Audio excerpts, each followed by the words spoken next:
Bapak Ibu sudah hafal ini, dibaca zikir pagi petang. Allahumma anta rabbi la ilaha illa anta khalaqtani wa ana abduka wa ana ala ahdika wa wa'dika mastata'tu. A'udzu bika min syarri ma sana'tu. Abu'u laka bi ni'matika alayya wa abu'u bi dhanbi faghfir li fa innahu la yaghfiru dhunuba illa ant. Ini ibu dan bapak baca minimal sekali pagi, sekali sore. Itu dilihat di halaman 122. Ya, itu kata Nabi SAW, siapa yang membaca ini tulus karena Allah di pagi hari, kemudian dia meninggal sebelum sore, maka dijamin masuk surga.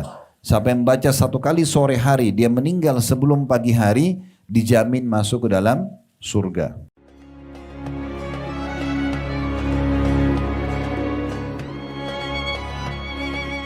Assalamualaikum warahmatullahi wabarakatuh.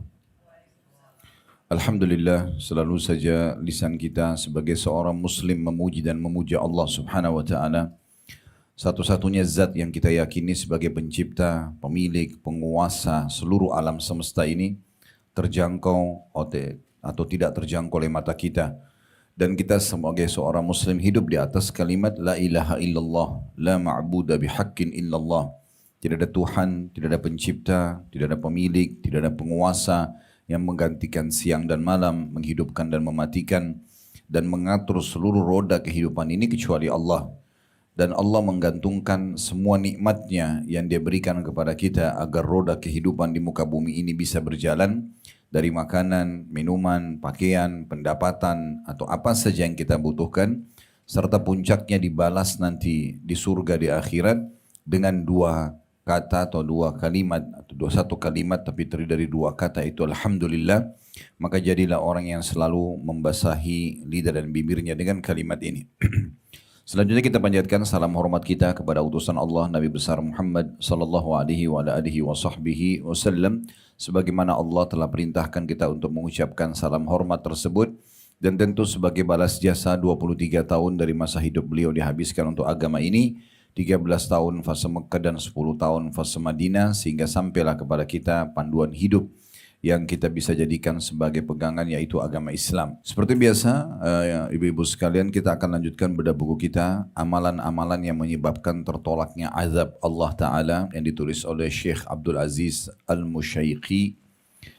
Dan buku ini sudah kita bedah sampai ke faktor ketiga. Dan perlu saya ingatkan kembali, sudah menjadi sebuah sistem sebenarnya, dan kita juga tahu di alam kita manusia, setiap kali pelanggaran yang dilakukan kecil ataupun besar, itu akan mendatangkan konsekuensi hukuman. Apapun sifatnya, baik itu misal hardikan, teguran, atau mungkin ada yang sampai pada tingkat hukuman fisik. Ya. Yang kita tahu juga kadang-kadang di alam manusia ada penjara, ada segala macam hal yang mungkin merupakan hukuman, maka di hukum Allah subhanahu wa ta'ala juga sama. Ada konsekuensi hukuman dari setiap pelanggaran. Cuma bedanya di alam manusia ini kecil sekali kemungkinan kita dimaafkan. Kalau sudah melakukan pelanggaran, contoh ibu-ibu punya seorang pegawai mencuri uang. Seorang pembantu rumah tangga curi uang misalnya, dibawa uang 100 juta, 50 juta dibawa lari dari rumah. Mungkin kita sulit sekali untuk bisa memaafkan kecuali dia dihukum misalnya. Nah, kalau di alam Allah subhanahu, kalau Allah di sisi Allah subhanahu wa ta'ala berbeda. Allah subhanahu wa ta'ala itu memiliki sifat Ghaffar dan Ghafur. Ya, kalau pernah dengar ya, salah satu dari asma husna yang mulia adalah Ghafur, Ghaffar, zat yang maha suka sekali memaafkan. Allah itu justru zat yang sangat gembira kalau hambanya memohon maaf. Dan memohon maaf itu kalimat yang sederhananya adalah istighfar. Astagfirullah, ya, itu artinya saya mohon maaf ya Allah. Kalau ibu mau lebih lengkap lagi, diikutkan dengan taubat. Wa atubu ilaih. Apa itu taubat? Ikrar kalau ibu tidak akan ulangi. Jadi kalau kita mengatakan astagfirullah wa atubu ilaih, saya mohon maaf ya Allah dan saya janji tidak mau ulangi lagi. Nah, ini kesempurnaan. Tapi boleh saja kita cuma membaca istighfar. Contoh misalnya selepas sholat, sunnah Nabi SAW, begitu salam beliau membaca 3 kali astagfirullah, astagfirullah, astagfirullah. tanpa ada tambahan lafadz lain. Nabi SAW tidak tambah dengan wa atubu ilai atau yang lainnya. Dan termasuk bagian daripada kesempurnaan iman kita kalau kita mengikuti dan mencontohi kemurnian ajaran Nabi SAW. Kita boleh baca model istighfar yang lain kalau selain zikir habis sholat, tapi habis sholat karena ada penentuan jenisnya, jumlahnya, waktunya, maka kita ikuti seperti itu tanpa ditambah dan dikurangi. Kalau selepas salam Nabi SAW cuma baca setiap habis sholat astagfirullah, astagfirullah, astagfirullah. Mirip juga dengan zikir habis sholat subhanallah 33, alhamdulillah 33, Allahu Akbar 33. Ini perhatikan ada penentuan jenisnya, waktunya, jumlahnya. Jangan ibu bilang oh saya mampu baca 35 kok. Loh Rasulullah contohin 33, ya udah 33 aja. Ya, maka seperti itu. Tapi kalau di luar penentuan seperti ini, misal ibu lagi duduk pengen baca subhanallah 100 kali. Misal siang, duhur seperti ini, lagi duduk santai, saya mau zikir kepada Allah, baca subhanallah 100 kali, gak ada masalah. Baca subhanallah 1000 kali, gak ada masalah. Karena tidak ada penentuan dari Nabi SAW di waktu siang sampai asar, penentuan jenis waktu dan jumlah khusus. Tapi kalau ada penentuannya, kita harusnya memurnikan ajaran baginda Nabi alaihi salatu wassalam. Jangan ditambah-tambah, karena pasti Nabi mengikuti perintah dari Sang Pencipta Allah Subhanahu wa taala. Nah, istighfar ini Bapak Ibu sekalian mudah sekali diucapkan. Dan kita tidak harus nunggu ada kesalahan baru istighfar. Karena Allah menjadikan istighfar atau permohonan maaf kepadanya ini sebagai bentuk ibadah.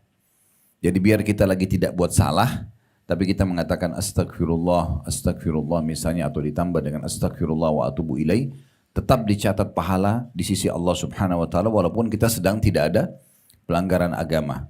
Makanya kata Nabi SAW, aku sendiri, kata Nabi, beliau seorang Nabi dan utusan Allah, beristighfar dan bertaubat kepada Allah sehari 70, dalam riwayat lain 100 kali. Ya, jadi walaupun tidak ada dosa, ya, karena kita tahu Nabi Muhammad SAW, ya, sebagaimana Aisyah radhiyallahu anha mengatakan dalam hadis yang sahih pada saat melihat Nabi SAW sholat malam, dan saking seriusnya beliau sholat malam sampai kakinya pecah-pecah. Sallallahu alaihi wasallam kena lama berdiri. Maka Aisyah mengatakan, ya Rasulullah, kenapa anda lakukan ini? Sementara anda ini orang yang sudah diampuni dosanya yang lalu dan akan datang. Jadi khusus nabi-nabi, ibu-ibu sekalian itu, mereka kalaupun belum buat dosa, ya, kalaupun nanti buat dosa misalnya, tetap sebelum mereka lakukan sudah dimaafkan. Itu khusus nabi-nabi. Jadi dosa yang lalu kalaupun terjadi ataupun akan datang semua sudah dimaafkan. Kata Nabi SAW, apakah tidak pantas aku menjadi seorang hamba yang bersyukur? Jadi aku ibadah ini bukan karena ada dosa, tapi karena aku bersyukur kepada Allah atas dipilihnya aku menjadi seorang nabi, diberikan kesempatan hidup, diberikan kesempatan ibadah. Kenapa nggak dipakai? Nah seperti itu kurang lebih. Jadi istighfar ini jangan dianggap remeh dan jangan dianggap Bapak Ibu sekalian nanti kalau sudah ada kesalahan baru istighfar, jangan. Ya. Tapi jadikan dia sebagai rutinitas kita. Makanya Ali radhiyallahu anhu menitipkan sebuah pesan yang baik. Beliau mengatakan begini. Sungguh sangat aneh kalau ada satu kaum atau satu orang binasa, sementara bersamanya obat penyelamatnya. Maka orang-orang berkata, apa yang anda maksudkan dengan obat penyelamatnya? Kata Ali, istighfar. Jadi kita kalau lagi tidak ada masalah, ibu dan bapak selalu istighfar, maka itu nanti akan jadi satu kalau kayak kita obat yang kita taruh ya, kapan kita sakit lalu diminum. Nah, seperti itu dia kayak cadangan sebenarnya. Nah, pengucapan istighfar ini selain ibadah juga dia seperti cadangan persiapan nanti kalau ada masalah kita dimaafkan dengan banyaknya istighfar yang sering kita baca. Bahkan istighfar ini Bapak Ibu sekalian bisa mendatangkan hajat-hajat yang kita inginkan. Bahkan bisa dipercepat. Makanya Imam Ahmad rahimahullah, kalau pernah dengar Imam Ahmad ini muridnya Imam Syafi'i. Karena ada 4 madhab ya. Ada madhab Abu Hanifah atau madhab Hanafi. Dipimpin atau dibentuk oleh, dirujukkan kepada Imam Abu Hanifah dikenal dengan madhab Hanafi. Kemudian ada Imam Malik dikenal madhabnya dengan Malikiyah. Ada Imam Syafi'i madhabnya Syafi'iyah. Dan ada Imam Ahmad madhabnya Hanabilah. Nah Imam Ahmad ini muridnya Imam Syafi'i dari 4 madhab ini. Beliau di akhir hidupnya di akhir hidupnya sudah sangat tua. Semua rambutnya putih, jenggotnya putih. Satu waktu dia tidak tahu Bapak Ibu sekalian kenapa hatinya tergerak ingin datang ke satu kota. Waktu itu di Irak. Dia pun tidak tahu. Tapi dia tetap ingin pergi ke sana. Dia bilang saya tiba di kota itu, saya tidak kenal siapapun di kota itu. Tiba di situ, kemudian beliau sholat maghrib dan isya. Selepas sholat isya seperti biasa masjid-masjid kita itu ditutup ya. Karena sudah selesai, nanti paling orang datangnya sholatnya subuh lagi kan gitu. Nah masjid ini kebetulan pada saat mau ditutup, karena waktu itu orang tidak ada foto kayak kita sekarang, tidak ada media supaya mengenal wajah orang, maka pemarbot masjidnya tidak kenal kalau ini Imam Ahmad. Karena orang belum ada foto pada saat itu, tidak tahu. Maka kata Imam Ahmad, saya pun diusir-usir oleh marbot masjid. Ayo keluar, orang tua keluar dari sini gitu. Kata Imam Ahmad, saya musafir, saya tidak ada tempat, tidak ada keluarga sini, saya ingin istirahat. Kata dia tidak bisa. Kata Imam Ahmad, saya didorong-dorong keluar lalu masjid dikunci. Sementara saya ada di teras masjid, tiba-tiba di sebelah masjid ada satu penjual roti. Dia lihat saya, kemudian dia mengatakan, wahai ya orang tua, bahasa Arabnya itu syekh ya biasanya. Dipanggil, silahkan kalau anda mau istirahat di tempat saya ini. Tapi ala kadarnya, karena tempat saya ini tempat pembuatan roti. Ya, ada oven segala, dan oven masa dulu tuh yang di dinding dipanasin, bukan oven listrik kayak kita sekarang. Jadi pasti panas sekali lokasi situ. Lalu Imam Ahmad mengatakan baiklah. Begitu Imam Ahmad datang ke situ, disiapin tempat sama orang tersebut. Sambil orang itu buat adonan roti dan dia tempelin di dinding oven ya tradisional. Orang ini bilang astagfirullah wa atubu ilaih, astagfirullah wa atubu ilaih. Pembuat roti ini astagfirullah. Terus tidak pernah berhenti. Nanti kalau Imam Ahmad ajak ngomong baru dia jawab. Atau kalau ada yang dia mau tanya baru dia berhenti. Tapi istighfarnya nggak pernah berhenti. Terus Imam Ahmad tanya dia, sejak kapan anda melakukan ini? Perbanyak istighfar, karena Imam Ahmad tahu teorinya. Ini luar biasa manfaatnya kalau dia istighfar tidak berhenti.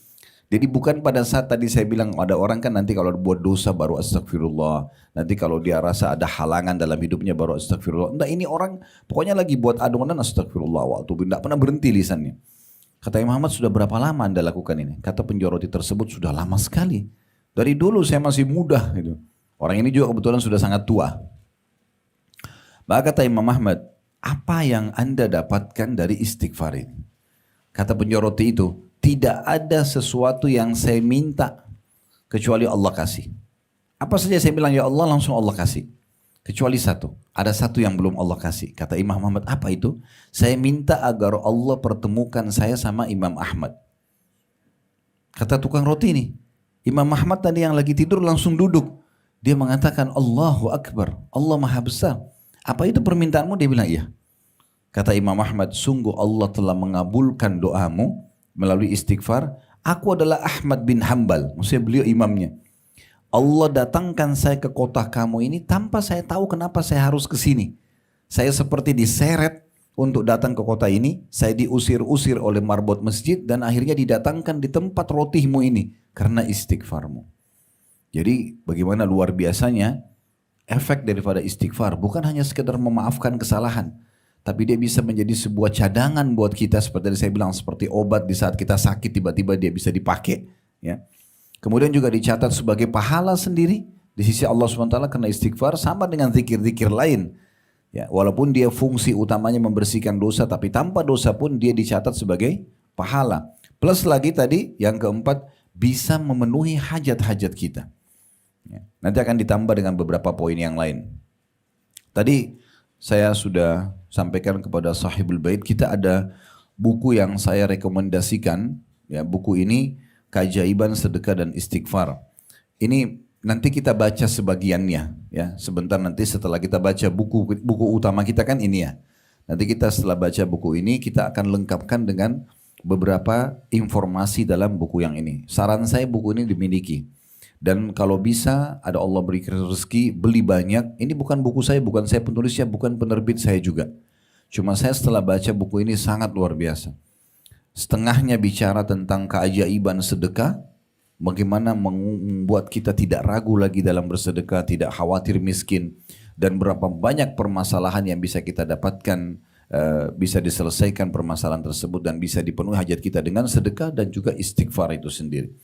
Maka di sini diikuti dengan kisah-kisah banyak, kisah-kisah nyata berhubungan dengan masalah itu. Baik, kita akan masuk, saya akan bacakan dari faktor-faktor yang bisa menyebabkan tertolaknya siksaan dari Allah. Kalau yang faktor ketiga yang bulan lalu kita bahas doa, sekarang kita bahas faktor keempat di halaman 38, istighfar atau memohon ampun atau memohon maaf. Saya bacakan perkataan penulis ini, istighfar adalah memohon magfirah, yaitu ditutupi dan dihapuskan pengaruh dosa. Perhatikan kata-kata pengaruh dosa. Maksudnya pengaruh dosa, tidak ada dosa yang kita buat pelanggaran kecuali ada efeknya. Bisa mendatangkan konsekuensi hukum. Jadi dihilangkan dengan istighfar efek dan pengaruh yang bisa mendatangkan hukuman. Diambil dari kata-kata al-ghafr dan darinya muncul kata-kata al-mikfar, yaitu apa yang dipakai di bawah besi penutup kepala. Istighfar adalah meminta agar dosa-dosa ditutupi, dihapuskan pengaruh-pengaruhnya, dan tidak diberikan hukuman atas dosa tersebut. Nah, bagi yang pegang bukunya tolong digarisbawahi 3 poin itu penting sekali ya. Karena dikatakan di sini istighfar adalah meminta agar dosa-dosa ditutupi. Ini poin pertama. Berarti supaya tidak terekspos. Kalaupun kita buat salah, kita istighfar itu fungsi utamanya di sini. Yang pertama adalah menutupi dosa itu supaya tidak ada yang tahu ya. Kemudian yang kedua, dihapuskan pengaruh-pengaruhnya, efek-efeknya ya. Kemudian yang ketiga, tidak diberikan hukuman atas dosa tersebut. Jadi 3 hal ini saja kalau kita dapatkan itu sudah luar biasa. Apalagi kalau ditambah dengan faedah-faedah yang lain. Istighfar disinyalir dalam Al-Quran itu ya, lebih dari 50 ayat. Lebih dari 50 ayat. Ayat Al-Quran ada 6.000 sekian ayat. 50 ayat itu berisikan istighfar. Allah menamakan untuk dirinya, N-nya besar kata ganti Allah, dengan nama-nama yang menunjukkan hal tersebut. Seperti Al-Ghafur, Ar-Rahim, dan At-Tawwab. Untuk memberikan motivasi kepada para hambanya. Al-Ghafur berarti yang paling suka atau yang maha menyukai memaafkan kesalahan hamba-hambanya. Ar-Rahim maha penyayang dan pengasih. Kemudian At-Tawwab yang suka menerima janji ikrar dari hambanya yang tidak mau mengulangi lagi kesalahannya. Dan juga dari sini untuk memberikan motivasi kepada para hamba-hambanya dan menyuruh mereka supaya memperbanyak istighfar. Dan menundukkan lisan mereka dengan ibadah agung ini yang menjadikan hamba merasa bahwa dia memiliki Rabb yang akan menghukumnya karena dosa. Nah, ini efek yang lain. Kalau seseorang suka istighfar, maka Allah akan munculkan dalam hatinya perasaan iman, pengawasan dari Allah Subhanahu wa taala, sehingga dia selalu khawatir kalau buat dosa. Istighfar itu mendatangkan itu. Dia khawatir karena dia tahu ada Tuhan yang bisa menghukum dia. Dengan banyak istighfar muncul perasaan itu dalam hati kita. Istighfar adalah salah satu sebab besar untuk mendapatkan kebaikan dan dihindarkan dari keburukan di dunia dan di akhirat. Ini efek yang lain lagi. Kalau tadi ada 3 poin yang saya minta Bapak Ibu garis bawahi tadi, ya, di halaman 38-nya, istighfar ya, adalah minta agar dosa-dosa ditutupi, itu satu. Kemudian yang kedua, dihapuskan pengaruh-pengaruhnya. Yang ketiga, tidak diberikan hukuman atas dosa tersebut. Nah, kita bisa tambahkan yang keempat, yaitu di poin ini ya, istighfar itu akan di halaman 39 di atas sekali, menjadikan hamba merasa bahwa dia memiliki Rabb yang akan menghukumnya karena dosa. Munculnya perasaan kalau orang banyak istighfar, kalau dia punya Tuhan dan dia khawatir mengulanginya karena akan dihukum. Yang kelima, paragraf setelahnya, istighfar adalah salah satu sebab yang mendatangkan dan juga untuk mendapatkan kebaikan dan dihindarkan dari keburukan di dunia dan di akhirat. Ini mirip tadi kisah Imam Ahmad rahimahullah. Mulailah beliau mengangkat ayat-ayat Al-Quran yang berbicara tentang anjuran istighfar. Dalam surah Hud ayat 3, Allah berfirman, wa anistaghfiru rabbakum thumma tubu ilaihi yumatti'kum mata'an hasanan ila ajalin musamma. Dan hendaklah kamu memohon ampunan kepada Tuhanmu dan bertaubat kepadanya. Istighfar dan bertaubat. Kalau kita gabung astagfirullah wa atubu ilaih. Niscaya manfaatnya dia, D-nya besar kata ganti Allah, dia akan memberikan kenikmatan yang baik kepadamu. Makna kenikmatan yang baik, semua yang Bapak Ibu butuhkan yang dianggap nikmat, makanan enak, minuman enak, pakaian nyaman dan segala macam apapun yang baik, itu masuk dalam makna ini, kenikmatan yang baik. Kalau dia beristighfar dan bertaubat kepada Allah dan dia rutinkan, maka niscaya Allah akan memberikan kenikmatan yang baik kepadanya sampai waktu yang telah ditentukan. Maksudnya sampai ajalnya datang. Ini kata penulis berisikan kabar yang baik dari istighfar. Dan bahwa itu merupakan faktor kenikmatan yang baik, kelapangan dalam ajal dan bertambahnya karunia. Kelapangan dalam ajal maksudnya bisa saja diberkahi dan dipanjangkan umurnya. Istighfar adalah penyebab diperbanyak dan dianugerahkan harta, anak dan buah-buahan, serta diturunkan keberkahan dari langit ke muka bumi. Jadi kalau kita lanjutkan tadi poinnya, di paragraf di halaman 39, paragraf kedua, itu poin kelima. Istighfar adalah salah satu sebab datangnya kebaikan. Kemudian poin yang keenam, ya, ini adalah di paragraf yang nomor 2 dari bawah. Itu ditulis angka 6. Ini berisikan kabar baik dari istighfar bahwa itu merupakan faktor kenikmatan yang baik, kelapangan dalam ajal. Nah, ini bisa menjadi poin yang ke-6, kelapangan dalam ajal. Ya. Yang ke-7, bertambahnya karunia. Setelahnya, maksudnya bertambahnya rezeki. Yang ke-8, istighfar, di paragraf terakhir, istighfar adalah penyebab diperbanyak dan dianugerahkan harta.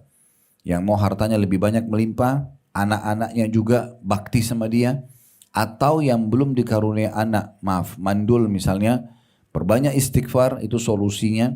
Dan juga memperbanyak buah-buahan, maksudnya hasil panen, makanan secara umum, minuman selalu melimpah dan ada. Serta diturunkan keberkahan dari langit ke bumi.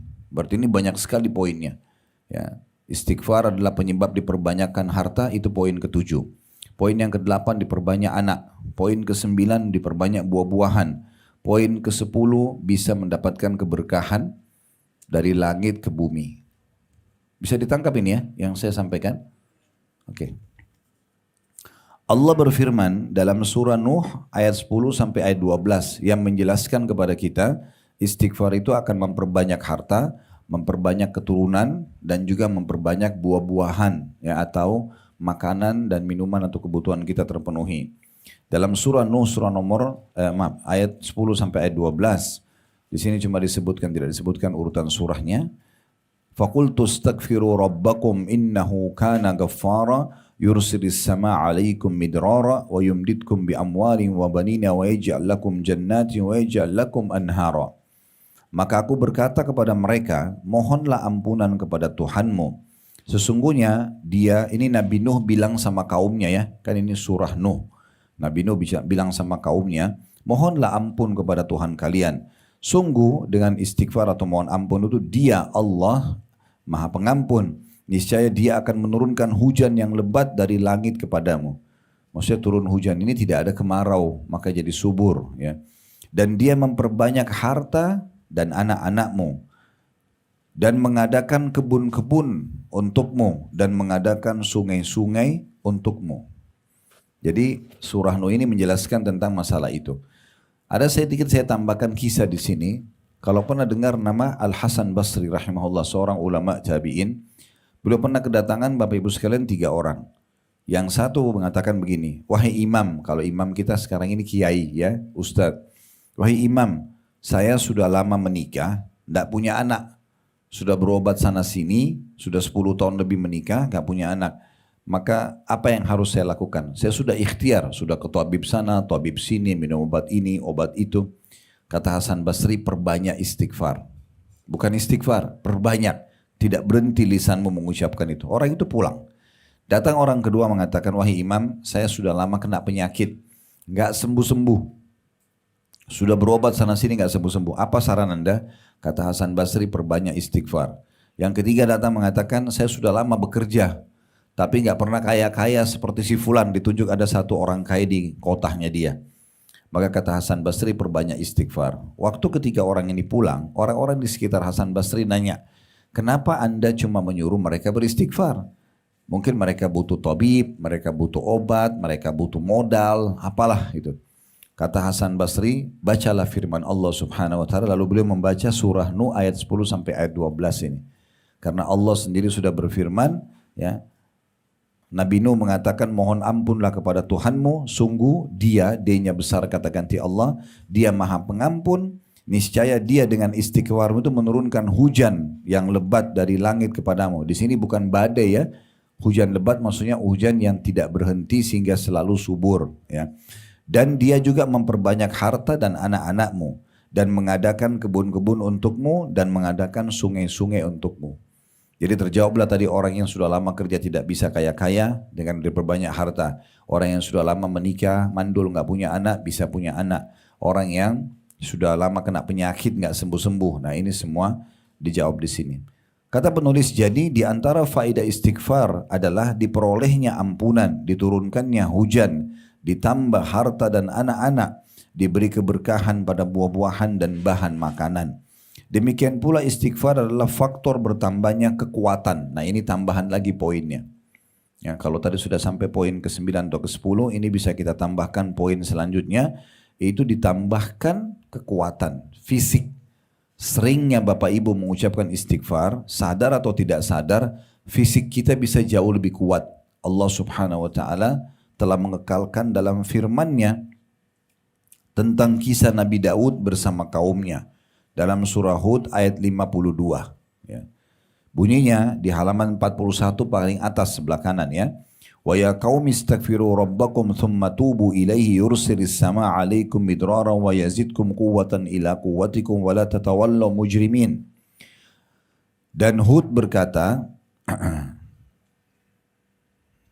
nah ini kisah Nabi Hud, maaf tadi mungkin di lembaran sebelumnya halaman 40 itu keliru, bukan kisah Daud, tapi kisah Nabi Hud alaihissalam. Dan Hud berkata, wahai kaumku, mohonlah ampunan kepada Tuhanmu lalu bertobatlah kepadanya.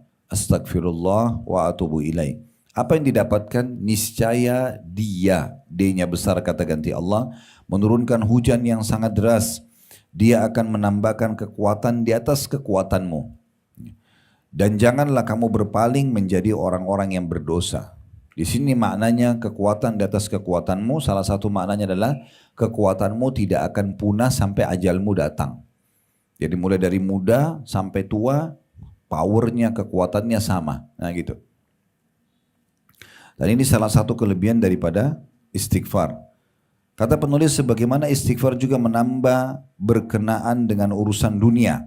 Demikian pula istighfar sebagai penolong di akhirat atas berbagai kesusahan. Jadi kalau tadi menambah kekuatan masuk di poin ke-10, maka poin ke-11 adalah bisa memudahkan urusan dunia. Bisa mendapatkan juga dan mendapatkan yang terbaik di akhirat dan memudahkan urusan di akhirat. Sebagaimana sabda Nabi Muhammad SAW di halaman 41, Tuba liman wajada fi sahifati istighfaran katsira. Beruntunglah, selamatlah, ya, bagi orang yang mendapati dalam catatan amalnya, maksudnya di buku amalnya yang dia terima hari kiamat, istighfar yang banyak. Istighfar yang banyak. Jadi kata penulis, istighfar menambah kekuatan pada tubuh hamba, lalu ia bisa menikmati anggota tubuh, indera dan akalnya. Demikian pula istighfar adalah kekuatan baginya dalam melakukan ketaatan kepada Allah. Dengan demikian istighfar adalah kekuatan dalam meraih segala kebaikan baik di dunia maupun di akhirat. Ada kisah satu orang ulama di Saudi, dia pernah jalan sama murid-muridnya naik kapal. Subhanallah, di tengah lautan dihantam dengan ombak badai yang besar sehingga mereka harus menyelamatkan diri. Ini guru ini sudah umur hampir 70-an atau 70-an tahun, dan dia sangat bersahaja orangnya, tidak terlihat orangnya itu lincah gitu-gitu ya.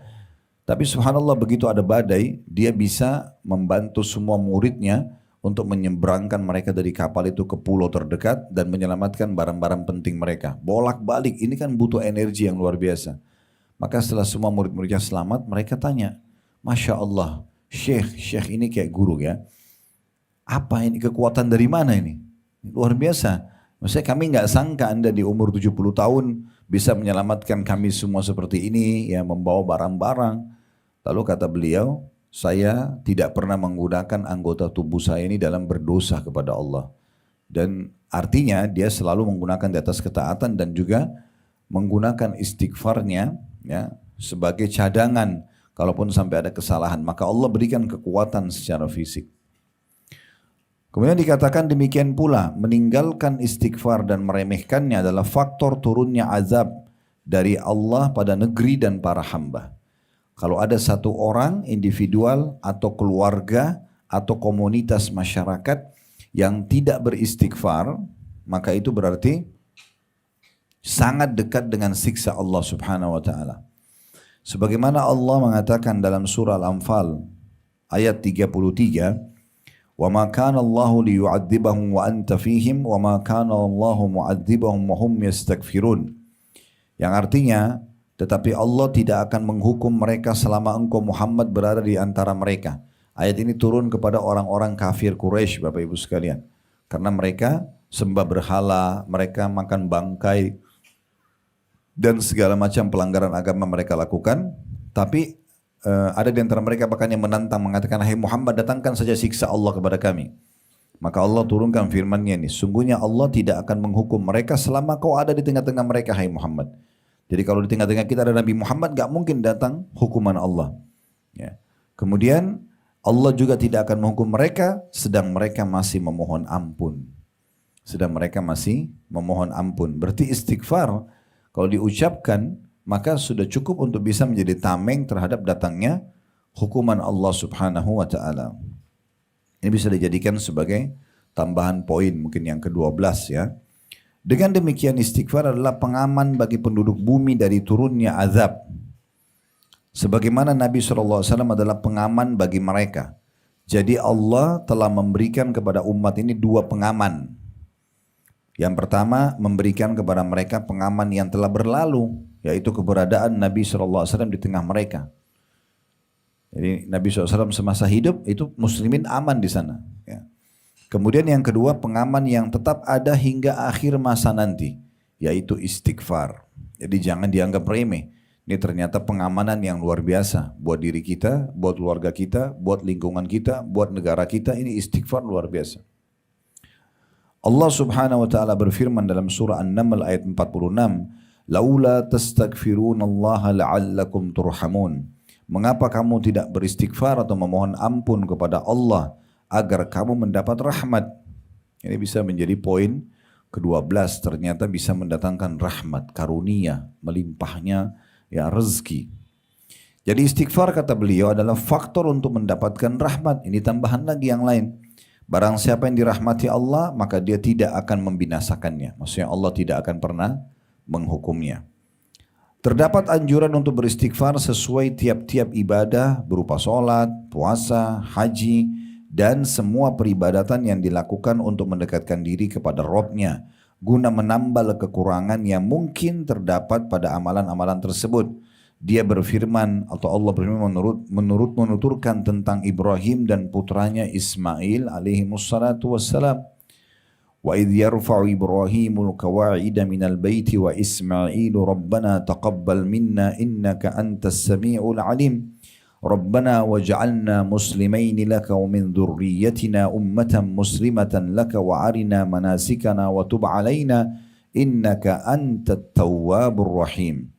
Dan ingatlah ketika Ibrahim meninggikan pondasi Baitullah bersama anaknya Ismail seraya mereka berdua berdoa. Ini awal dibangunnya Ka'bah. Ya Tuhan kami, terimalah amal ini dari kami. Ini perlu Bapak Ibu garis bawahi sampai sini dulu. Setiap Bapak Ibu habis melakukan ibadah, walaupun Bapak Ibu ikhlas, tetap ucapkan Rabbana taqabbal minna innaka antas samiul alim. Wahai Tuhan kami, terimalah ini dari kami. Sesungguhnya kau maha mendengar dan maha mengetahui. Nabi Ibrahim dan Ismail alaihissalam saja itu diperintahkan Allah untuk membangun Ka'bah. Dan setelah mereka dengan begitu ikhlasnya, tetap mereka mengucapkan kata-kata ini. Ya Tuhan kami, terimalah amal ini dari kami. Sungguh engkaulah maha mendengar lagi maha mengetahui. Lalu mereka, Ibrahim dan Ismail alaihissalam berdoa lagi, berdoa lagi, ya Tuhan kami, jadikanlah kami orang-orang yang berserah diri kepadamu, dan anak-anak cucu kami juga umat yang berserah diri kepadamu. Dan tunjukkanlah kepada kami cara-cara melakukan ibadah haji kami ini, dan terimalah taubat kami, sungguhnya engkau maha menerima atau penerima taubat dan maha penyayang. Diambil dari surah Al-Baqarah ayat 127, 128. Ini penutupan dalil yang diangkat oleh penulis, maksudnya adalah ternyata istighfar itu memang menjadi penyebab juga diterimanya amal-amal yang kita kerjakan. Diterimanya amal-amal yang kita kerjakan. Makanya beliau bilang, umumnya ibadah-ibadah kayak sholat, kayak puasa, kayak haji tetap selalu dianjurkan agar diikuti dengan istighfar. Diikuti dengan istighfar. Baik, ini adalah yang ditulis oleh penulis. Sekarang kita seperti saya janjikan tadi, kita akan coba buka buku yang satu lagi ya, untuk menguatkan bahasan kita ini. Dan sebelum kita pindah ke buku yang satu, saya mengingatkan insya Allah ke depannya kita akan bahas faktor kelima, masalah melakukan yang ma'ruf atau yang baik-baik yang diperintahkan oleh Allah SWT dan mencegah dari kemungkaran atau apapun yang Allah larang.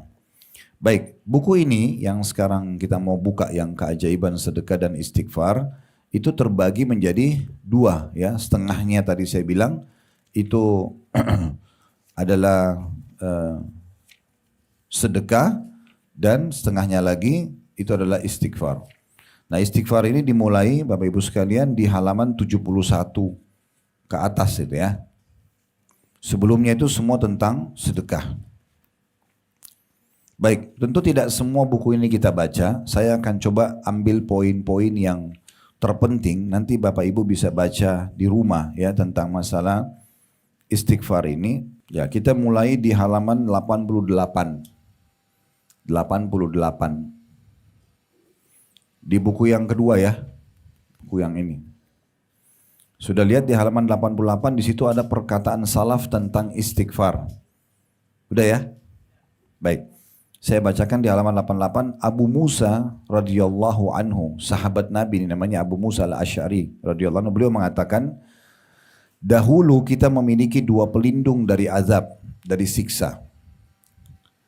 Salah satunya telah pergi, yaitu keberadaan Rasulullah Sallallahu Alaihi Wasallam. Karena Rasulullah sudah mati, nggak ada sama kita sekarang. Kalau dulu kita hidup di masa Nabi, ada dosa kita lakukan, kita bisa datang ke Nabi, ya Rasulullah, tolong mohon ampun buat saya, itu bisa. Ya, dan Allah kabulkan gitu. Keberadaan Nabi sendiri itu sudah nilai plus yang luar biasa. Tapi Abu Musa mengatakan dahulu kita memiliki dua pelindung dari azab. Salah satunya telah pergi, yaitu keberadaan Rasulullah SAW tengah kita karena sudah meninggal dunia. Dan tersisa yang kedua, istighfar. Apabila ia juga pergi, nggak ada yang mau istighfar lagi, baik individu ataupun satu kaum, satu masyarakat, komunitas, maka niscaya kita pasti binasa. Ya, berarti Abu Musa al-Asy'ari ingin memberikan kesadaran kepada kita semua, jangan tinggalkan istighfar, baik secara individu, ataupun keluarga, atau lingkup lebih luas lagi, masyarakat. Rabi' ibn Hutsaim rahimahullah berkata, merendahlah kalian kepada Rabb kalian, berdoalah kepadanya di kala senggang. Ya, karena Allah SWT berfirman dalam hadis qudsi, man da'ani fir rakhai ajabtuhu fi syiddah, wa man sa'alani a'taituhu, wa man tawadha'a li rafa'tuhu, wa man tafarraga li rahimtuhu, wa man istaghfarani ghafartu lahu. Barang siapa yang berdoa kepadaku, kata Allah dalam hadis qudsi, dikala lapang, kayak Bapak Ibu lagi sehat kayak sekarang, Masya Allah, lagi ada masih ada umur, masih ada harta dan segala macam. Di saat itu Bapak Ibu berdoa kepada Allah, ini kata kunci, nanti Allah akan kabulkan doa kita di saat genting. Ya, jadi kalau kita lagi sakit pengen sekali sembuh, kita lagi terlilit utang ingin dilunasi, lagi ada masalah kita hadapi, justru kalau doa kita mau dijabah di saat itu, pada saat kita lagi lapang banyak berdoa. Itu kata Allah SWT di sini dalam hadis qudsi, barang siapa yang berdoa kepadaku di kala lapang, dia lagi tidak butuh doa. Sebenarnya bukan tidak butuh doa ya. Dia lagi tidak ada hajat untuk minta kesehatan misalnya, sebab dia lagi sehat. Dia tidak ada hajat untuk minta makanan karena makan lagi melimpah. Tapi tetap aja dia bilang, ya Allah berkahi kesehatanku, ya Allah berkahi makananku, ya Allah berkahi hartaku, ini keluargaku dan segala macam. Maka Allah, kata Allah, dan niscaya aku akan mengabulkan doanya jika berdoa di kala susah. Kemudian barang siapa yang meminta kepadaku, hanya merengek dan manja kepada Allah, niscaya aku akan memberinya. Ini kita bahas di faktor yang sebelumnya, faktor ketiga, masalah doa. Jadi selalu kita manja dan minta kepada Allah Subhanahu wa taala. Dan saya sudah ingatkan pada pertemuan yang lalu, saya ingatkan lagi sekarang.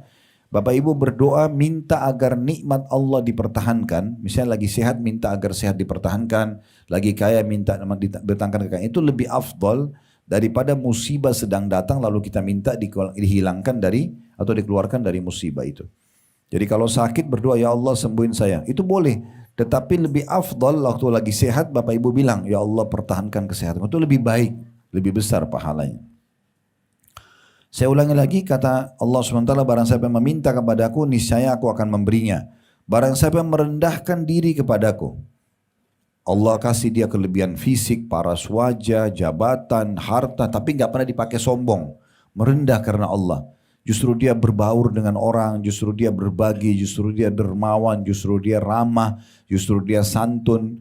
Ya, ini kata Nabi, kata Allah SWT, barang siapa yang merendah kepadaku, niscaya aku akan mengangkatnya, makin dimuliakan. Ya. Jadi jangan sampai kita justru begitu Allah bukain sedikit pintu rezeki seperti Qarun, langsung sombong, langsung anggap remeh orang lain, langsung tidak mau lagi lihat kerabatnya, nggak mau jenguk orang sakit, nggak mau lihat tetangganya. Nah ini bisa diangkat nikmat itu dari dia. Ya, kita perlu tahu Bapak Ibu sekalian, setiap nikmat yang Allah berikan kepada kita ada hak orang lain di situ. Ya. Setiap Allah berikan kita harta bukan milik kita sendiri. Kita boleh nikmatin, tapi berbagi dengan orang lain. Karena dengan berbagi ini justru disitulah puncak daripada syukur kita kepada Allah Subhanahu Wa Taala. Kemudian kata Allah selanjutnya, barang siapa yang mencurahkan dirinya untuk beribadah kepadaku, sibuk, detik demi detik semuanya ibadah ke ibadah yang lain. Ya. Niscaya aku akan merahmatinya, mengasihinya, melindunginya. Dan yang terakhir ini saksi bahasan kita, dan barang siapa yang memohon ampun kepadaku, istighfar atau astagfirullah, niscaya kata Allah, aku akan mengampuninya. Sahal ditanya tentang istighfar di halaman 89-nya ya, di paragraf yang kedua. Sahal ditanya tentang istighfar yang menghapus dosa. Dia menjawab, permulaan istighfar adalah istijabah atau menjawab panggilan Allah. Kalau orang istighfar diikuti dengan perasaan ingin mendekatkan diri kepada Allah, itu awal istighfar yang sangat baik atau permulaan istighfar. Jadi bukan karena terpaksa. Ya. Kemudian inabah, kembali kepada Allah. Dan terakhir muncullah rasa ingin taubat. Istijabah adalah amalan anggota tubuh. Inabah atau kembali kepada Allah adalah amalan hati. Dan taubat seseorang kembali kepada Allah dengan meninggalkan makhluk. Kemudian memohon ampun kepada Allah dari kelalaian yang telah ia perbuat. Ibnul Jauzi ini menarik sekali perkataannya. Coba diperhatikan baik-baik. Ini Ibnu Jauzi seorang ulama besar. Beliau mengatakan, iblis, tidak ada yang tidak kenal iblis, ya. Pemimpin para syaitan yang menyesatkan manusia, termasuk ayah dan ibu kita Adam dan Hawa alaihissalam, ya, yang menggoda akhirnya dikeluarkan dari surga. Iblis berkata, aku membinasakan anak cucu Adam dengan dosa. Selalu opsi dosa, dari dosa-dosa, semuanya dari bohong, ke gunjing, ke fitnah, ke ini, ke itu, semua tidak pernah berhenti. Dalam 24 jam syaitan goda kita supaya buat dosa. Kata dia, iblis bilang, aku membinasakan anak cucu Adam dengan dosa, dan mereka justru sebaliknya membinasakanku dengan istighfar dan la ilaha illallah. Karena kalau orang buat dosa lalu dia istighfar, dimaafkan. Tidak jadi datang hukuman Allah yang syaitan jadikan sebagai target. Manakala, kata iblis, aku melihat hal itu ada pada mereka, ingin istighfar, aku tanamkan hawa nafsu pada mereka, di mana mereka berbuat dosa tapi tidak beristighfar. karena mereka mengira diri mereka telah berbuat baik. Ya. Jadi syaitan itu mengelabui kita supaya jangan istighfar. Termasuk kalau ada orang buat dosa, saya sudah kotor, masa sih saya harus istighfar? Apakah Allah masih menerima saya? Ini bisikan syaitan. Justru terbalik, tidak buat dosa saja kita disuruh istighfar, apalagi buat dosa, harusnya lebih banyak istighfarnya. Harusnya, tapi jangan dijadikan bahan permainan ya. Jangan misalnya kita seperti, ini ada obat, kita tahu nih, ini racun. Sebenarnya obat ini bisa menetralisir racun tersebut. Tetapi kita sengaja minum racun karena alasan ada netralisir ini. Kan bisa saja akhirnya dosis racunnya lebih banyak daripada obatnya. Bukan begitu caranya. Jangan dosa-dosa dan gampang desa istighfar. Bukan begitu. Jangan disalahgunakan. Karena kalau istighfar yang kita ucapkan Bapak Ibu sekalian, karena ada dosa, fungsinya membersihkan dosa tadi. Tapi kalau tidak ada dosa, dicatat sebagai pahala, ya bisa menjadi banyak tadi faedah, bisa sampai 12, mendatangkan rahmat, memberkahi keturunan dan segala macam hal. Ya. Selanjutnya Qatadah rahimahullah berkata di paragraf terakhir di halaman 89, Al-Quran menunjuki kalian penyakit dan obat penyembuh kalian. Sumber penyakit kita semua sudah ditunjukin sama Al-Quran. Satu permasalahannya. Ini satu penyakit saja. Semuanya ikut dari ini, masalah satu ini. Dan juga sudah disampaikan obat penyembuh dari penyakit itu. Sumber semua permasalahan satu. Obatnya juga satu. Ya. Penyakit kalian adalah dosa. Semua masalah kita ini kalau muncul, ributnya suami istri, anak, durhaka, permasalahan di pekerjaan, apalah penyakit kronis yang gak sembuh, dosa. Gak ada yang lain. Karena pelanggaran. Maka kata beliau, penyakit kalian adalah dosa. Dan obat penyembuh kalian tidak ada kecuali istighfar. Berarti sebelum ke dokter, sebelum minum obat, istighfar dulu. Gitu kan? Istighfar dulu, mohon maaf kepada Allah. Allah akan jadikan obat itu penyebab sembuh kita. Kan begitu. Jangan Allah kita jadikan dan mohon ampun kepadanya nomor ke-30. Sakit ke dokter 1, dokter 2, sudah mentok 30 dokter nggak bisa sembuh, baru sholat malam, baru istighfar kepada Allah. Ini keliru. Makanya Allah ajarkan kepada kita agar selalu berhubungan dengan Allah di awal aktivitas kita. Sebelum keluar rumah berdoa, sebelum makan berdoa, sebelum tidur berdoa, sebelum pakai pakaian berdoa, gitu kan, sebelum biologis yang halal berdoa, kan sebelumnya melibatkan Allah Subhanahu wa taala. Perhatikan kata Ali radhiyallahu anhu selanjutnya di halaman 90 ya. Yang aneh adalah, ini tadi sempat saya singgung statement ini ya. Orang-orang binasa padahal keselamatan ada bersamanya. Tidak sembuh penyakitnya, tidak lunas utangnya, tidak selesai permasalahan rumah tangganya. Kenapa dia bisa binasa? Sementara ada sebenarnya keselamatan bersama dia. Maka beliau ditanya oleh orang-orang, apa keselamatan yang Anda maksudkan? Kata Ali, istighfar. Perbanyak istighfar. Ali juga berkata, tidaklah seorang hamba diilhami oleh Allah Subhanahu wa taala untuk istighfar. Tiba-tiba lisannya mau bilang astagfirullah wa atubu ilaih. Sementara dia, D-nya kata ganti Allah ini, makanya dibesarkan. Sementara dia, maksudnya Allah berkehendak untuk mengazabnya. Kalau Bapak Ibu masih bisa bilang astagfirullah, berarti Allah mau kita tidak dihukum. Karena kalau Allah mau kan Allah bisa buat lisan kita nggak ngucapin, kan gitu. Berarti kalau Allah masih mudahkan kita itu luar biasa. Bapak Ibu dimudahkan oleh Allah mau luangin waktu duduk dengerin ceramah begini, itu berarti Allah mau kebaikan buat kita. Sama juga dengan saya. Allah mudahin saya ingin datang mau ngajar. Allah ilhamkan ilmu yang bisa kita berbagi. Itu luar biasa. Pemilihan dari Allah. Kalau Allah nggak makasih itu bisa saja kita malah berada di tempat-tempat yang salah, naudzubillah, ya, kemaksiatan, pelanggaran dan seterusnya. Seseorang yang soleh pernah berkata, statement selanjutnya, hamba berada di antara dosa dan nikmat. Kita bisa menikmati kenikmatan, kita juga bisa berbuat dosa. Keduanya tidak akan menjadi baik kecuali bersyukur dan istighfar. Nikmat dengan bersyukur, dosa pelanggaran dengan istighfar. Baru jadi baik.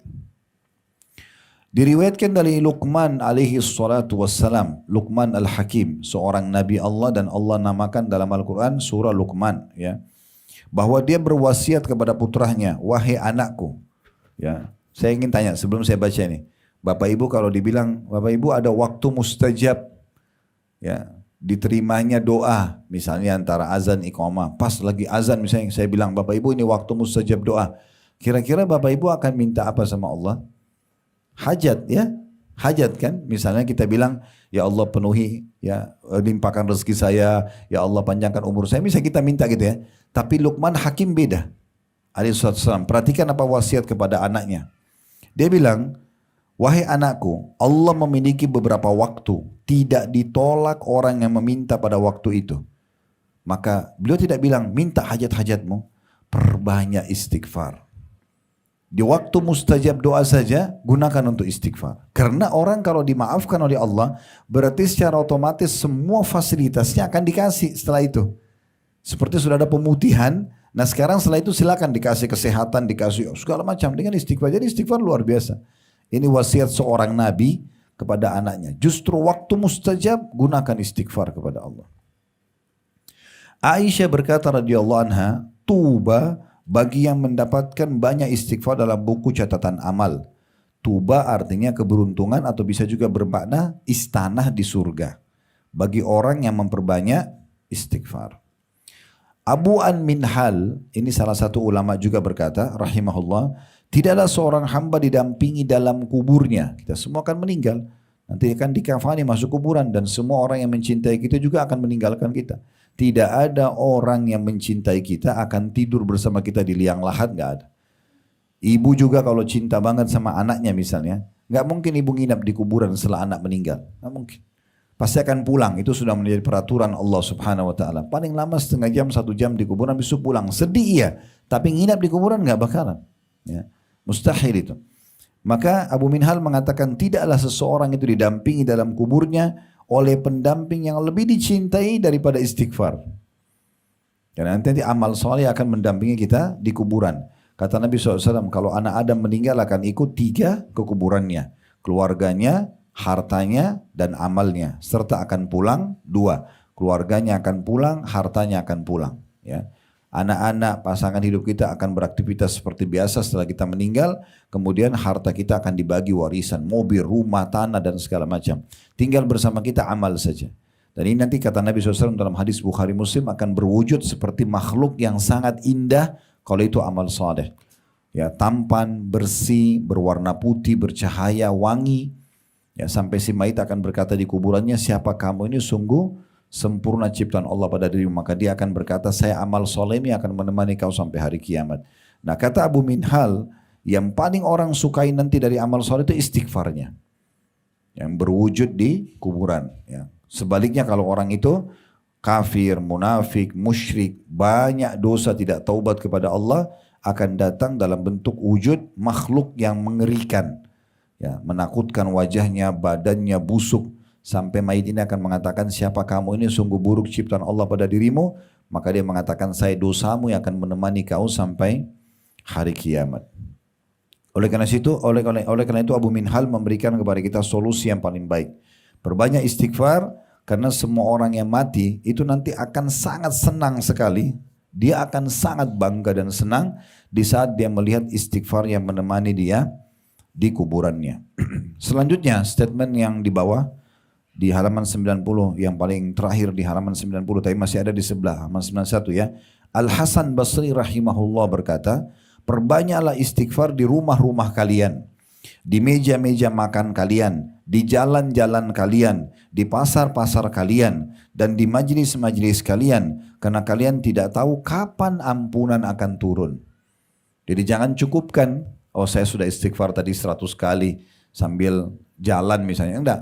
Selama ada kesempatan selalu astagfirullah wa atubu ilaih, astagfirullah wa atubu ilaih, terus saja. Bahkan kalau perlu lagi aktif, selama bukan di tempat yang dilarang zikir ya. Kalau dilarang zikir kan maaf di WC, ya itu nggak boleh. Tapi kalau di mobil, di tempat belanja, di mana saja istighfar, perbanyak istighfar. Ada statement selanjutnya di halaman 91, seorang badui orang tinggal di padang pasir berkata, siapa yang ingin menjadi tetangga kami di tanah kami? Siapa yang mau jadi tetangga kami di sini? Ya, maka apa syaratnya? Hendaklah memperbanyak istighfar. Karena istighfar adalah awan tebal yang mengandung air atau hujan. Maksudnya orang kalau banyak istighfar boleh jadi tetangga kami. Karena kalau kami sama-sama istighfar nanti akan turun hujan dan akan subur. Mungkin ada sebagian orang yang belum terlalu tahu tentang fungsi hujan. Mereka merasa terganggu dengan hujan. Padahal sebenarnya Hujan ini kebutuhan dasar. Allah mengatakan wa ja'alna minal ma'i kulla syai'in hayy. Kami jadikan segala sesuatunya itu hidup dari air. Kita bisa tahan tanpa makan, tidak bisa tahan tanpa air. Tidak mungkin. Ya, Abu Dzar radhiyallahu anhu itu pernah 40 hari di Mekah nggak makan apa-apa, cuma minum air zam-zam, hidup. Ya, kalau ada air orang bisa hidup, manusia hidup, hewan-hewan hidup, tumbuh-tumbuhan hidup. Jadi yang masuk sini turun hujan itu adalah hujan yang bermanfaat. Apalagi memang air-air yang kita konsumsi ini bukan baru ya. Ya, subhanallah kebetulan lagi turun hujan. Jadi kita, ini tanda-tanda kebesaran Allah. Allah jadikan tanda-tanda kebesarannya. Sampai ada doanya kalau turun hujan itu. Nabi SAW kalau turun hujan beliau senyum. Lalu beliau mengatakan mutir nabi fadlillahi wa rahmati. Kami mendapatkan hujan sebagai karunia dari sisi Allah subhanahu wa ta'ala. Ya. Juga dalam riwayat yang lain Nabi SAW membaca doa. Allahumma sayyiban nafi'a. Ya Allah jadikanlah hujan ini bermanfaat buat kami. Ya. Selanjutnya, Bakar bin Abdullah al-Muzani rahimahullah berkata, kalian banyak berbuat dosa, maka perbanyaklah istighfar. Karena seseorang kalau menemukan istighfar di dalam catatan amalnya pada setiap jarak 2 baris, di buku amal nanti hari kiamat, maka dia akan sangat senang melihat tempat itu.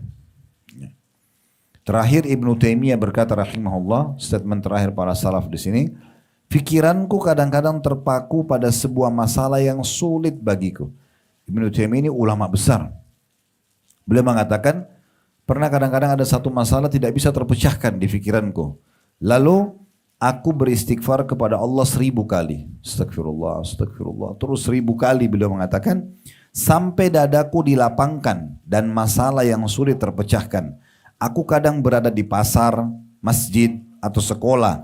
Tapi hal itu tidak menghalangiku dari zikir dan istighfar sampai aku meraih apa yang aku inginkan. Nah, jadi ini cuma sebagian kecil ya daripada ya perkataan salafus saleh, karena hampir semua sahabat, hampir semua tabi'in, tabi'in, mereka menukil statement-statement yang menarik tentang istighfar itu sendiri. Baik, setelahnya itu ada lafaz-lafaz istighfar. Ini saya tidak bahas di sini ya, karena melihat waktunya, nanti Bapak Ibu bisa baca. Kemudian juga ada kondisi dan waktu-waktu dianjurkan istighfar di bab setelahnya ya. Itu juga nanti Bapak Ibu bisa baca ya di rumah. Kemudian ada istighfarnya para malaikat, ada bab khusus. Itu juga tidak kita bahas ya, karena ini ada bahasan cukup panjang. Ada istighfarnya para nabi-nabi. Dinukil Nabi Adam istighfar, Nabi Nuh istighfar, Nabi Yunus istighfar. Nah, terus ada bab khusus istighfarnya Nabi Muhammad SAW. Ini juga yang tadi minimal atau minimal riwayat yang sudah kita sampaikan. Kalau aku beristighfar dan mohon ampun kepada Allah sehari, ya 70 sampai 100 kali.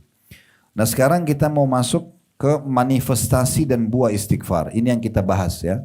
Itu di halaman 114. Ini juga saya akan sampaikan garis besarnya. Yang pertama, manifestasi maksudnya apa yang Bapak Ibu dapatkan? Ya. Kalau saya istighfar dapat apa sih? Ini penulis berikan. Yang pertama istighfar adalah penunaian titah Allah, maksudnya nilai ibadah. Tadi sudah kita singgung ini dan cukup banyak dalilnya di sini tentang masalah istighfar adalah ibadah. Yang kedua, langsung di halaman 118, istighfar termasuk sebab rezeki. Ya. Dan rezeki ini jangan selalu dipatok dengan duit saja ya, dengan uang. Semua yang bisa membuat roda kehidupan berjalan namanya rezeki. Ya, adanya kekuatan, adanya kesehatan. Ini mata kita masih bisa nangkap cahaya, Bapak Ibu bisa lihat saya bisa lihat, ini rezeki. Telinga kita bisa tangkap suara, rezeki. Kita masih bisa menghirup udara, oksigen, mengeluarkan juga hasil pembakaran, rezeki. Jantung kita masih berdenyut, segala macam lah. Ini rezeki yang luar biasa. Jadi terlalu banyak rezeki Allah subhanahu wa ta'ala. Jadi jangan dipatok dengan uang saja. Nah itu yang Bapak Ibu bisa dapatkan yang kedua menurut penulis di sini. Yang ketiga ada di halaman 122. Ya. Istighfar adalah sebab masuk ke dalam surga. Ada dalilnya tentang Sayyidul Istighfar ya. Bapak Ibu sudah hafal ini, dibaca zikir pagi petang. Allahumma anta rabbi la ilaha illa anta khalaqtani wa ana abduka wa ana ala ahdika wa wa'dika mastata'tu.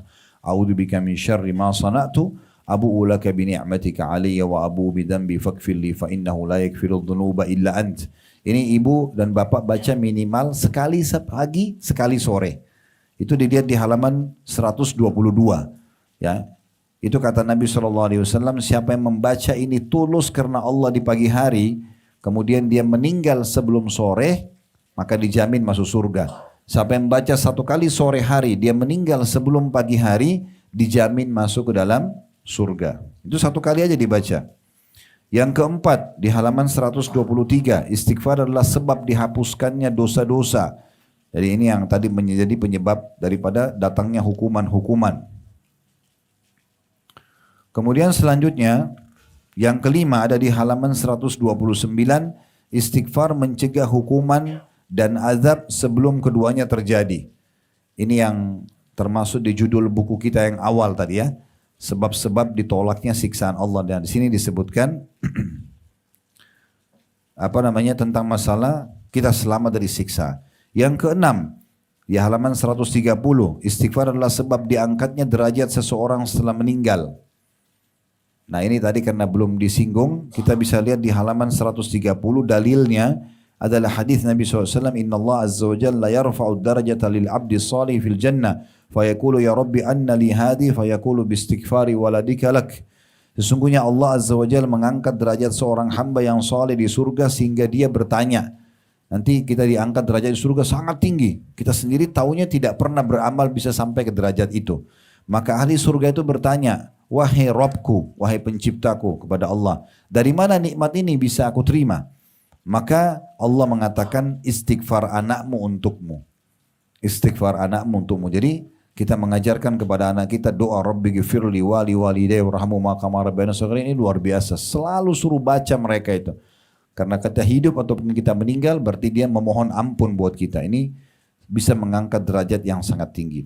Kemudian yang ketujuh di halaman 131, istighfar adalah sebab disucikannya hati. Jadi kita kalau buat dosa, dalam hati kita itu ada titik warna hitam. Kalau buat dosa lagi titik hitam lagi. Terus begitu sampai hatinya jadi kelam dan keras, lebih keras dari batu.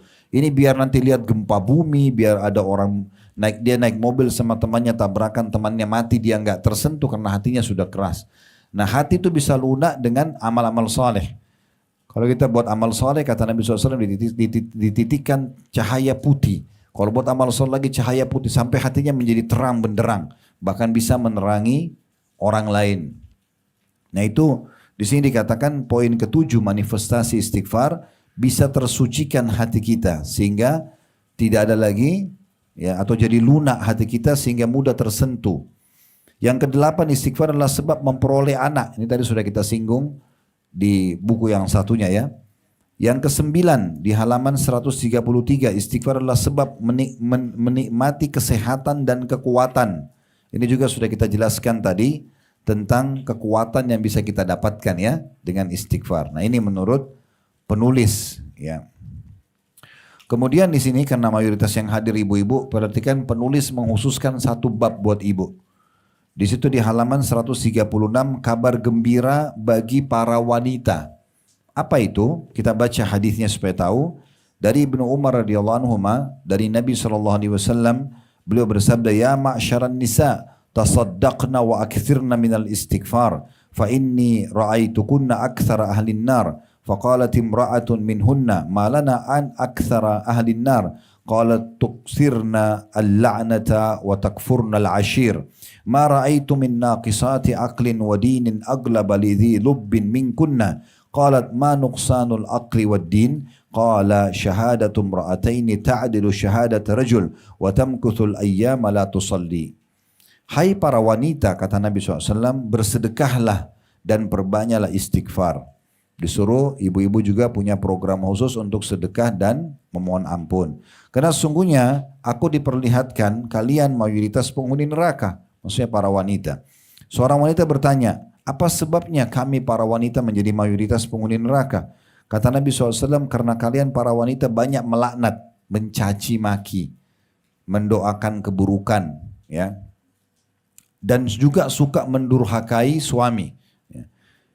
Aku tidak melihat orang yang kurang akal dan agamanya yang lebih kuat mempengaruhi hati laki-laki daripada kalian.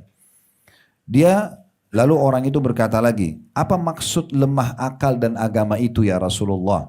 Kata Nabi SAW, kesaksian dua wanita sama dengan kesaksian satu laki-laki dan wanita tidak sholat selama beberapa hari disebabkan dengan haid. Ya, tapi di sini yang kita ambil saksi bahasan adalah untuk mengobati semua permasalahan Bapak Ibu, terutama di sini pesannya ibu-ibu, perbanyak sedekah dan istighfar selain ibadah-ibadah wajib. Ini banyak sekali memberikan solusi dan buku kita ini sudah menggabungkan keduanya, keajaiban sedekah dan istighfar. Jadi selalu bersedekah. Kita sudah jelaskan sedekah itu Bapak Ibu sekalian, berikan yang terbaik, jangan berikan yang buruk-buruk ya. Selalu berikan yang terbaik. Kalau mau maksimal, apa yang ibu dan bapak makan, misalnya kita lagi makan di satu restoran, 50 ribu, 70 ribu rupiah misalnya. Anggaplah 100 ribu misalnya satu porsi kita makan. Beli porsi yang sama sedekahkan, itu akan maksimal. Karena kita bersedekah sesuai dengan jumlah apa yang kita konsumsi, itu sangat baik. Ya. Istighfar sudah kita jelaskan, perbanyak istighfar. Nah setelahnya ada kisah-kisah, ya ini yang berhubungan dengan istighfar. Ini cukup banyak di sini ya. Yang bisa Bapak Ibu lihat, ada kisah Hasan Basri tadi yang 3 orang datang bertanya, sudah saya jelaskan tadi. Kemudian ada istighfar dan keberkahan rezeki yang datang. Ya, saya akan bacakan tuh di halaman 142. Kita pilih-pilih aja ya ini kisahnya karena cukup panjang, cukup banyak kisahnya. Tapi di halaman 142, di antara salah satu kisah nyata yang pernah terjadi karena banyak istighfar. Perhatikan seorang ikhwan, seorang laki-laki pergi ke pasar untuk menjual dagangannya. Waktu itu pasar sesak dengan penjual dan pembeli. Dia duduk di tempat yang telah disiapkan untuk jualan dan menjajakan dagangannya. Sementara itu ia duduk di dekatnya, di dekat barang dagangan. Waktu berlalu lama tapi orang-orang tidak ada yang tertarik dengan barangnya. Orang-orang datang melihat kemudian pergi. Dia sangat membutuhkan uang dan mau tidak mau harus menjual barangnya ini. Waktu sudah lama tapi tidak seorang pun yang mau membeli. Dia merasa sempit dan mulai berpikir apa yang harus dia lakukan. Seketika muncul di ingatannya sebuah hadis yang pernah dia dengar dari imam masjid. Yang berbunyi Rasulullah SAW bersabda, man akthara istighfara ja'alallahu lahu min kulli hammin faraja wa min kulli diqin makhraja wa razaqahu min haitsu la yahtasib. Barang siapa yang memperbanyak istighfar, niscaya Allah akan menjadikan untuknya kelapangan dari setiap kesedihan dan jalan keluar dari setiap kesempitan. Dan Allah akan memberinya rezeki dari arah yang tidak disangka. Dia pun mulai beristighfar dan bercerita, demi Allah dia bilang, tak kala saya mulai istighfar, orang-orang mulai datang kepadaku di dagangannya dia. Yang ini ingin membelinya dan yang lain lagi ingin agar dia yang membelinya. Yang ini menambah harga dan yang lain menaikkannya lagi. Sampai akhirnya saya merasa senang karena saya menjual habis daganganku dan alhamdulillah. Saya pulang ke rumah dengan membawa uang sementara kedua mataku meneteskan air mata karena saya telah banyak mengabaikan harta berharga ini atau istighfar dan alhamdulillah segala puji bagi Allah Rabb semesta alam. Situ ada kisah tentang emosi dan amarah istri redah karena istighfar. Ini saya ringkaskan ceritanya di halaman 143. Ada pernah terjadi, ini kisah nyata terjadi di Saudi. Suami istri ribut bertengkar sampai mereka sudah tidak ketemu titik temu. Jam 3 subuh mereka bertengkar ribut sampai sudah kesimpulannya mau bercerai. Akhirnya si suami tidak tahu harus kemana, dia keluar rumah. Istrinya juga sudah bungkus barang-barangnya sudah akan keluar rumah. Diceritakan dalam kisah ini, nanti Bapak Ibu bisa baca di halaman 143 sampai 145 ya. Bagaimana si sang suami ini pergi keluar kemudian pergi ke masjid. Dia sholat malam kemudian dia sholat subuh berjamaah. Dia bilang daripada dia pulang ke rumah juga istrinya mungkin sudah tidak ada di rumah. Lalu dia memperbanyak istighfar sampai waktu duha. Dari subuh sampai duha dia istighfar. Begitu dia pulang, dia buka rumahnya, ditemukan rumahnya wangi, tertata rapi, istrinya sudah pakai baju yang bagus. Kemudian istrinya pun datang dan minta maaf kepada dia. Lalu dia mengatakan, bukankah tadinya kau sudah ingin pergi dan ingin bercerai? Dia mengatakan, saya tidak tahu kenapa saya merasa bersalah dan saya ingin memperbaikinya. Kata dia dalam hatinya, ini pasti akibat daripada istighfar tadi yang dibaca. Itu diangkat kisahnya di situ. Dan cukup banyak tentunya ada beberapa kisah-kisah di situ Bapak Ibu sekalian yang tidak semuanya kita angkat, Tetapi di sini ya bisa dilihat yang tadi saya bilang kisah Imam Ahmad itu, tukang roti ya, itu ada di halaman 150. Ada di halaman 150. Nanti bisa ini bisa ibu-ibu bacain buat suami, bacain buat anak-anak ya, yang punya cucu bisa dibacain. Ini menarik sekali kisahnya. Bisa dijadikan sebagai bahan cerita. Kemudian juga ada yang menarik di situ adalah istighfar dan gempa di halaman 151 itu. Itu yang terakhir sekali kisahnya di buku ini. Saya akan bacakan ini sebagai penutup dan kita buka pertanyaan setelah ini ya. Dalam gempa di Pakistan, kata penulis, yang diketahui banyak orang di mana korbannya mencapai ribuan. Pertolongan Allah Subhanahu wa taala berkenan menyelamatkan seorang laki-laki dari kematian. Pada saat gempa, dia berada di rumah sedang menyantap makanannya. Kemudian dia beranjak ke tempat tidurnya untuk sedikit istirahat. Saat dia terlentang di atas kasurnya, tiba-tiba gempa dahsyat terjadi. Kamar bergetar hebat, bahkan seluruh rumah. Atap di atasnya mulai retak dan dia melihatnya. Begitu dahsyatnya hingga dia tidak bisa bergerak dari tempatnya. Tembok-tembok kamar mulai berjatuhan di hadapan matanya. Dia tidak bisa berbuat apa-apa kecuali beristighfar. Mengucapkan astagfirullah, astagfirullah. Dan terus berkelanjutan sementara atap pun mulai jatuh. Peristiwa ini terjadi begitu singkat, tidak lebih dari beberapa menit saja. Allah Azza wa Jal berkehendak menyelamatkan orang ini. Dia menceritakan dirinya. Atap yang terbuat dari tanah Khurasan yang tebal. Khurasan itu wilayah Iran ya. Yang tebal benar-benar jatuh. Tetapi alhamdulillah reruntuhannya jatuh di seluruh pojok ruangan kecuali tempat yang saya berada di sana. Saya bangkit dan segera keluar. Saya pun memuji Allah Subhanahu wa taala. Lalu saya berkata, sungguh benar sabda Nabi SAW, man lazima al-istighfara ja'alallahu lahu min kulli hammin faraja wa min kulli dikin makhraja wa razaqahu min haitsu la yahtasib. Barang siapa yang rutin beristighfar, kata Nabi SAW, niscaya Allah akan menjadikan untuknya kelapangan dari setiap kesedihan dan juga jalan keluar dari setiap kesempitan. Dan Allah memberinya rezeki dari arah yang tidak disangka-sangka. Jadi cukup banyak dan ini kita cuma ringkaskan ya. Kalau Bapak Ibu nanti baca pelan-pelan di rumah akan lebih banyak manfaat yang bisa diambil insya Allah. Kalau ada benar dari Allah, ada salah dari saya mohon dimaafkan. Subhanakallahumma bihamdika asyhadu an la ilaha illa anta astaghfiruka wa atubu ilaik. Wassalamualaikum.